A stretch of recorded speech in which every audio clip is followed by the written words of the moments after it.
Hi dear friends, welcome to chalk board stories. അപ്പോൾ എല്ലാവർക്കും നമ്മുടെ ഡെയിലി ബൂസ്റ്ററിലേക്ക് സ്വാഗതം. അപ്പോൾ 5 ഇംഗ്ലീഷ് 5 മലയാളമായിട്ട് ഞാൻ ഇന്നും വന്നിരിക്കുകയാണ്. നമുക്ക് ക്വസ്റ്റ്യൻ പഠിച്ചു തുടങ്ങാം. The correctly spelled word below is, അതായത് കറക്റ്റ് സ്പെല്ലിംഗ് ആണ് ചോദിച്ചിരിക്കുന്നത് അല്ലേ. ഇന്നത്തെ എടുത്തിരിക്കുന്ന എല്ലാ ക്വസ്റ്റ്യൻസും VO 2019 മലപ്പുറത്ത് ചോദിച്ച ക്വസ്റ്റ്യൻസ് ആണ്. നോക്കിക്കേ, ആക്സസറി ആണ്. നമുക്കറിയാം ഇത് രണ്ടും നമുക്ക് തെറ്റാണെന്ന് നമുക്ക് പെട്ടെന്ന് പിന്നെയും മനസ്സിലാകും അല്ലേ.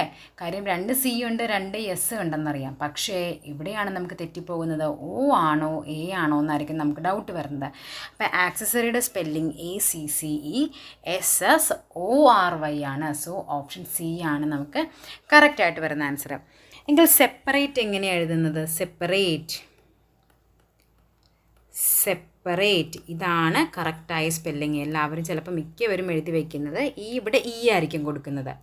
സെപ്പറേറ്റ് എന്ന് പറയും. അപ്പോൾ എന്താണ്? സെപ്പറേറ്റ് ആണ്. സെപ്പേ അല്ല, സെപ്പറേറ്റ്. SEPARATE ആണ്. അതേപോലെ കലണ്ടർ എങ്ങനെയാണ് എഴുതുന്നത്?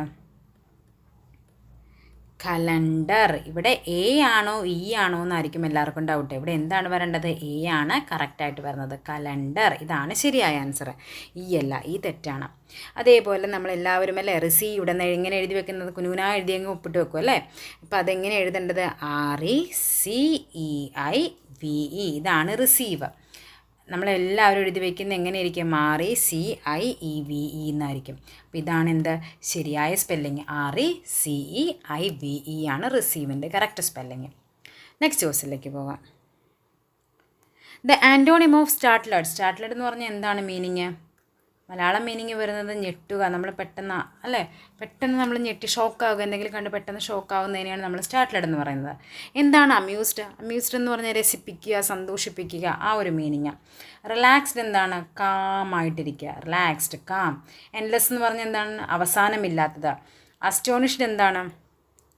ആശ്ചര്യപ്പെടുന്നതിനാണ് അസ്റ്റോണിഷ്ഡ് എന്ന് പറയുക. ആശ്ചര്യപ്പെട്ടു, അതാണ് അസ്റ്റോണിഷ്ഡ്. അപ്പോൾ ഇവിടെ ഞെട്ടുക അതിൻ്റെ എന്താണ് ചോദിച്ചിരിക്കുന്നത്? ആൻറ്റോണിയമാണ് ചോദിച്ചിരിക്കുന്നത്. ഓപ്പോസിറ്റാണ്. അപ്പോൾ ഇവിടെ എന്തായിരിക്കും? നമ്മൾ ഷോക്കായിരിക്കുക. പക്ഷെ അങ്ങനെയല്ല, നമ്മളെന്താണ് റിലാക്സ്ഡ് ആയിട്ടിരിക്കുകയാണ്.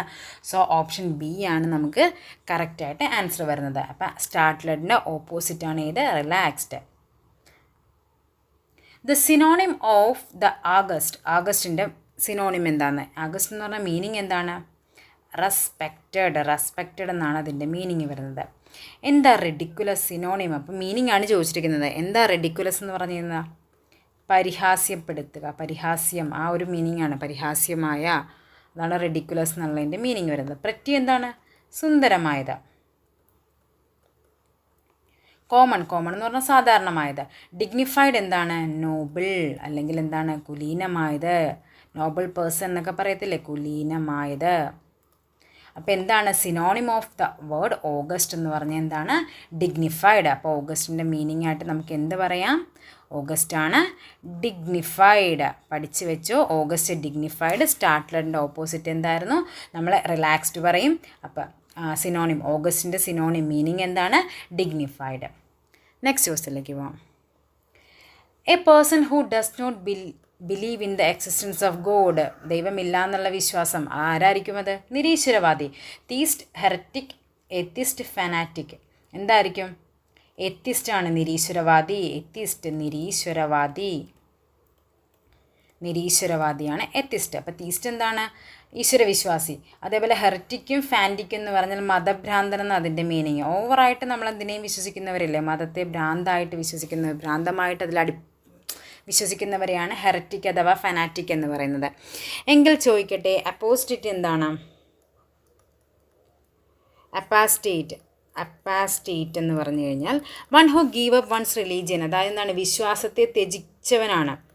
വിശ്വാസത്യാഗി, എല്ലാ വിശ്വാസങ്ങളെയും ത്യജിച്ചവനാണ്, അതിന് വേണ്ടാന്ന് വെച്ചവനാണ് എന്ത്? അപ്പോസ്റ്റേറ്റ് എന്ന് പറയുന്നത്. അതേപോലൊരു വേർഡാണ് ബ്ലാസ്ഫീമർ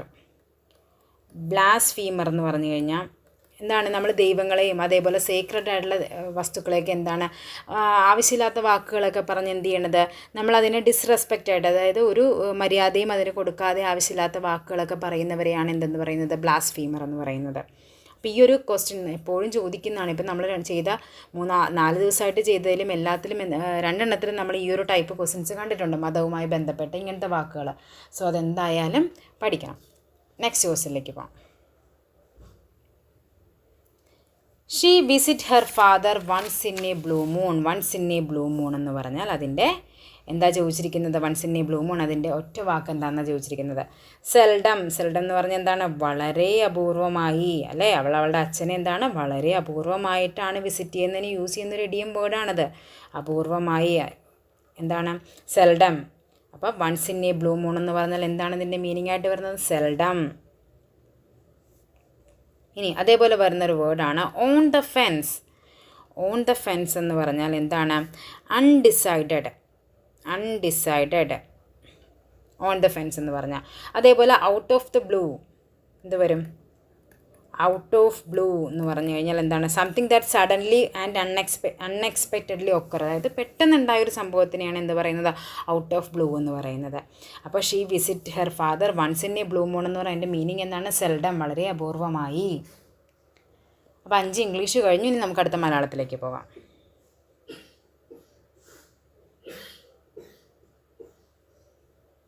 ശരിയായ പദം തിരഞ്ഞെടുക്കുക. ശരിയായ പദം വൃശ്ചികം. വൃശ്ചികം എന്ന് ശരിക്കും എങ്ങനെ എഴുതുന്നത്? തെറ്റാണല്ലേ? വൃശ്ചികം എന്ന് എങ്ങനെ എഴുതേണ്ടത്? വൃശ്ചികം. ഇതാണ് ശരിയായ പദം, വൃശ്ചികം. സന്ദിഗ്ധം, ഇത് ശരിയാണ്.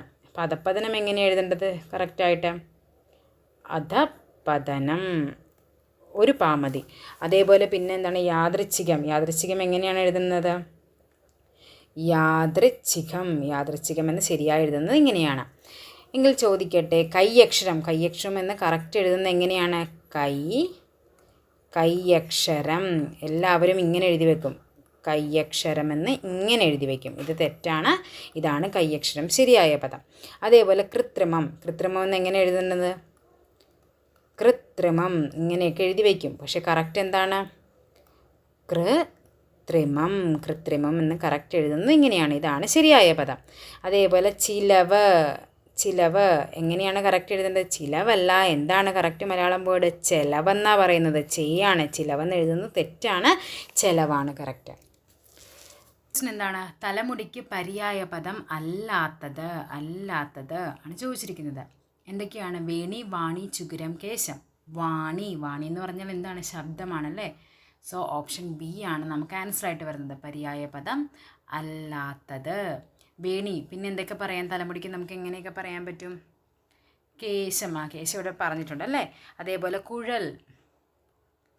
കുഴൽ. അതേപോലെ കച്ചം. ഇതെല്ലാം എന്താണ്? തലമുടിയാണ്. ചിഗുരം. ഇതൊക്കെ നമുക്ക് തലമുടിക്ക് പറയാവുന്ന മറ്റു വാക്കുകളാണ്. എങ്കിൽ ചോദിക്കട്ടെ, കണ്ണീർ. കണ്ണീറിന് നമുക്ക് എങ്ങനെയൊക്കെ പറയാൻ പറ്റും? കണ്ണീർ. അശ്രു. അശ്രു ബാഷ്പവും നമുക്ക് എല്ലാവർക്കും അറിയാവുന്ന വാക്കുകളാണ് അല്ലേ. അശ്രു, ബാഷ്പം. അടുത്തതാണ് നേത്രാമ്പു. നല്ല വാക്കല്ലേ, നേത്രാമ്പു എന്ന് പറഞ്ഞാൽ എന്താണത്? കണ്ണുനീരിനെ പറയുന്ന പേരാണ് നേത്രാമ്പു. അതേപോലെ ഉപ്പ്. ഉപ്പിന് എന്തൊക്കെ പറയാം? ലവണം. ലവണം ഉപ്പാണ്. ഊഷകം. ഊഷകം എന്ന് പറഞ്ഞാൽ എന്താണ്? ഉപ്പാണ്. പിന്നെ പറയുന്ന പേരാണ് അക്ഷീവം. അക്ഷീവം എന്താണ്? അതും ഉപ്പാണ്. ഓക്കെ, നെക്സ്റ്റ് ക്വസ്റ്റ്യനിലേക്ക് പോവാം. കേരള സ്കോട്ട് എന്നറിയപ്പെടുന്നത്. കേരള സ്കോട്ട് ആരാണ്? കേരള സ്കോട്ട് എന്നറിയപ്പെടുന്നത് Thakazhi, MT, CV Raman Pillai, N Krishnapillai. ആരാണ്? CV രാമൻപിള്ളയാണ് എന്തെന്നറിയപ്പെടുന്നത്? കേരള സ്കോട്ട് എന്നറിയപ്പെടുന്നത് CV രാമൻപിള്ളയാണ്. എങ്കിൽ N കൃഷ്ണപിള്ള എന്താണ് അറിയപ്പെടുന്നത്? കേരള ഇബ്സൺ എന്നറിയപ്പെടുന്നത് N കൃഷ്ണപിള്ളയാണ്. കേരള ഇബ്സൺ N കൃഷ്ണപിള്ളയാണ്. അതേപോലെ ONV അറിയപ്പെടുന്നൊരു പേരുണ്ട്. ONV എന്താണ് അറിയപ്പെടുന്നത്? കേരള പുഷ്കിൻ എന്നറിയപ്പെടും. കേരള പുഷ്കിൻ. കേരള ഓർഫ്യൂസ് ആരാ? കേരള ഓർഫ്യൂസ് എന്ന് പറയുന്നത് ചങ്ങമ്പുഴ അറിയപ്പെടുന്ന പേരാണ് കേരള ഓർഫ്യൂസ്. അതേപോലെ കേരള സോക്രട്ടീസ് ഉണ്ട്. കേരള സോക്രട്ടീസ് എന്ന് പറഞ്ഞാൽ ആരാണ്? കേസരി A ബാലകൃഷ്ണപിള്ള. കേസരി A ബാലകൃഷ്ണപിള്ള അറിയപ്പെടുന്നത് എങ്ങനെയാണ്? കേരള സോക്രട്ടീസ്. കേരള സോക്രട്ടീസ് എന്നറിയപ്പെടുന്നത് കേസരി ബാലകൃഷ്ണപിള്ളയാണ്. അപ്പോൾ കേരള സ്കോട്ട് ആരാണ്? CV രാമൻപിള്ള. കേരള ഇബ്സൺ ആരാണ്? N കൃഷ്ണപിള്ള. കേരള പുഷ്കിൻ ആരാണ്? ONV. Kerala Orpheus Changampuzha. Kerala Socrates Kesari A Balakrishna Pillai. Next ക്വസ്റ്റ്യനിലേക്ക് പോകാം. നെക്സ്റ്റ് ക്വസ്റ്റ്യൻ, ONV കുറുപ്പിന് അക്ഷരം എന്ന കവിതാ സമാഹാരത്തിന് ലഭിച്ച പുരസ്കാരമേത്?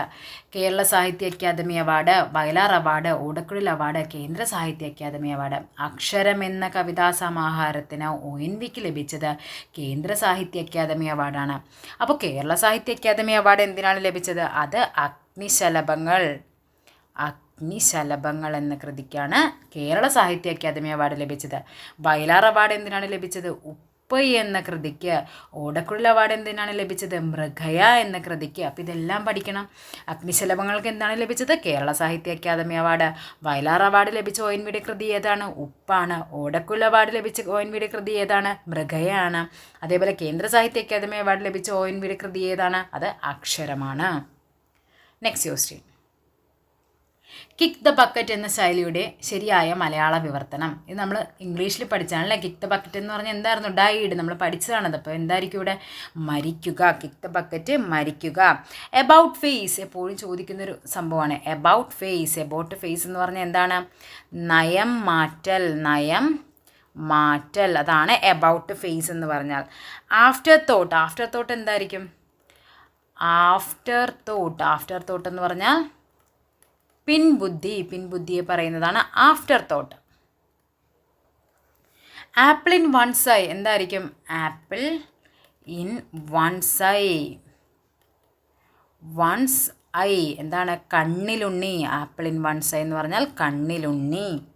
അതേപോലെ എ മാറ്റർ ഓഫ് ഒപ്പീനിയൻ എന്ന് പറഞ്ഞാൽ എന്താണ്? A matter of opinion. ഇതൊക്കെ മിക്ക പരീക്ഷകളിലും നമുക്ക് തർജ്ജമയ്ക്കായിട്ട് ചോദിച്ചിട്ടുള്ളതാണ്. എ മാറ്റർ ഓഫ് ഒപ്പീനിയൻ എന്ന് പറഞ്ഞാൽ തർക്കവിഷയമാണ് എ മാറ്റർ ഓഫ് ഒപ്പീനിയൻ എന്ന് പറഞ്ഞാൽ. അപ്പോൾ കിക്ക് ബക്കറ്റ് എന്ന് പറഞ്ഞാൽ മരിക്കുക. എബൌട്ട് ഫേസ് നയം മാറ്റൽ. ആഫ്റ്റർ തോട്ട് പിൻബുദ്ധി. ആപ്പിൾ ഇൻ വൺസ് ഐ കണ്ണിലുണ്ണി. എ മാറ്റർ ഓഫ് ഒപ്പീനിയൻ എന്ന് പറഞ്ഞാൽ തർക്കവിഷയം എന്നത്. ഓക്കെ, അപ്പോൾ ഇന്നത്തെ സെക്ഷൻ നമ്മുടെ കഴിഞ്ഞു. അപ്പോൾ 5 ഇംഗ്ലീഷും 5 മലയാളവുമായിട്ട് നമ്മുടെ ഇന്നത്തെ സെക്ഷനോ ഇതോടുകൂടി തീരുകയാണ്. അപ്പോൾ എല്ലാവരും ചാനൽ സബ്സ്ക്രൈബ് ചെയ്യാത്തവർ സബ്സ്ക്രൈബ് ചെയ്യുക. അതേപോലെ നിങ്ങളുടെ എല്ലാ ഫ്രണ്ട്സിലേക്കും ഇതൊന്ന് എത്തിക്കുക. നമുക്ക് കുറേശ്ശെ ആയിട്ട് പഠിച്ച് നമുക്ക് സെറ്റാക്കി എടുക്കാം. Okay, thank you.